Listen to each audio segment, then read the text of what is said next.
Good evening, everybody. Good evening. Huh? Good evening. You have to speak up for us because we're a little half-deaf from all the musketery fire.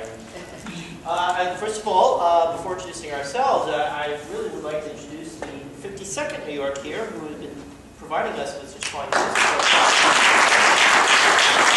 So, if you'd like to stand and state your names for the record. State for the record. I am Matt Gersick, today representing a lieutenant in the United States Army in the 52nd New York, which was a German immigrant regiment that fought from 1861 until 1865 and eventually gained veteran status and were in the worst possible places you can imagine during the American Civil War, the Eastern Theater. And this is...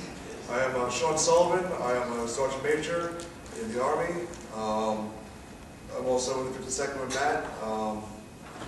Really, we're going to come to 52nd. Basically it. And you took all the words for me. We're both New Hyde Park residents, hence us, our presence. So, introduce the 67th New York, a proud Long Island regiment, and they'll tell you their story. Thank you. My name is Max Penny, and I am with 67th New York. I am a sergeant, as you can see. We are Civil War reenactors, although we all like to call ourselves Civil War living historians. We're actually based at a place called the Grange. It's a park. It's in Sayville, which is run by the town of Islip. And I have over here the rest of my group. And what we're going to do is we're going to teach about the life of a Civil War soldier. We're not going to throw a whole lot of facts and figures at you. We think it's a lot more fascinating to find out what it was really like to sort of walk in their shoes, or say in this case, walk in their brogans. As our Commander-in-Chief said, that when the war first started, initially they thought this was going to be over pretty quickly. It turned out not to be. So after 90-day enlistments expired, volunteers were joined units that lasted for 3 years. So 67th New York Infantry, which is also known as the 1st Long Island Volunteers, they were raised in Brooklyn in June of 1861, and they actually had a very famous patron. Now, I thought I'd ask, anybody know about the book that was written in the 1850s that sort of caused quite an uproar in the entire world about the situation in the South? Yes? Uncle Tom's Cabin, right. It was written by Harriet Beecher Stowe. She had a very famous brother, Reverend Henry Ward Beecher. And he ran Plymouth Church in Brooklyn. So he was a strident abolitionist, and he wanted to do something in order, when the war started. So what he did was he and the members of his church financed volunteer regiments. They financed part of 14th Brooklyn, but they also financed us, the 1st Long Island Volunteers. Mustered into service in June of 1861 and honorably served until June of 1864. And we participated in most of the major battles on the East Coast. And we were made up of, initially, 1,000 men would join these regiments. But, you know, by the time they got through basic training, disease, desertion took its toll. And let's just say that after 2 years of fighting, by the time of the Battle of Gettysburg, we were whittled down to about 300 men. And when the men joined in these regiments, they had to be furnished with everything that you pretty much see all of us wearing right here, with the exception of our officer here, our lieutenant. Because the officers, they were different. They actually purchased all their clothes. Whereas us, as sergeants, corporals, privates, we were given everything by the government, and everything came in 2 sizes. Too big, too small. We were in these camps, and they would just have these big trucks, and they would just toss out all these clothing. So you had to kind of, bargain with all of your mates to find anything that actually fits. And you got to remember, what you see here is what you get for the entire year. That's why it's in the state it's in. This was all natural fiber.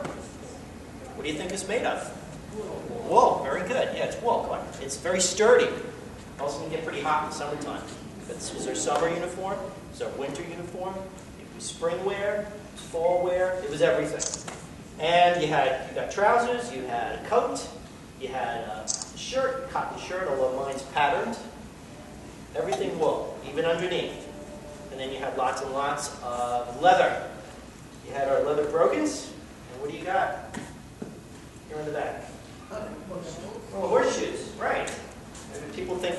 notice some of these programs that were tap dancers.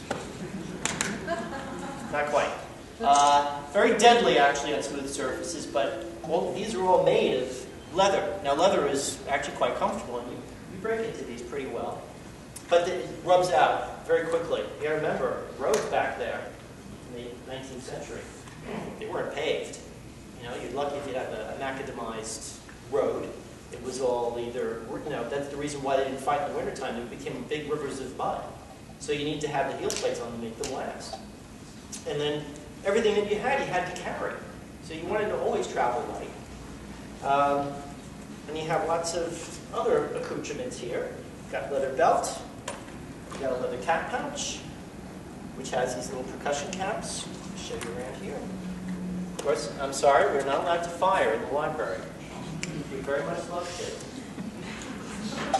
Okay, but they couldn't get the permits. All right, and then you have the cartridge box. And in fact, I brought one. So you have this, it's filled with gunpowder. This is what you use to dump into the muzzle. But again, we'll show you all about the weapon at the end. And of course, what we have here. Bayonet, right. And it can do that, no harm. It's only the very tip. It's sharp. And it actually enters, and it's a triangular profile. And it actually tears apart the flesh, goes right in, makes a wound which is impossible to suture. And back in those days, medicine was quite medieval. So if you had a puncture wound from a bayonet, good chances you're going to die pretty horribly from infection later on. And you have on this side, you got a haversack. Mr. Lincoln wants to know what's in here. Let's see, what do I got?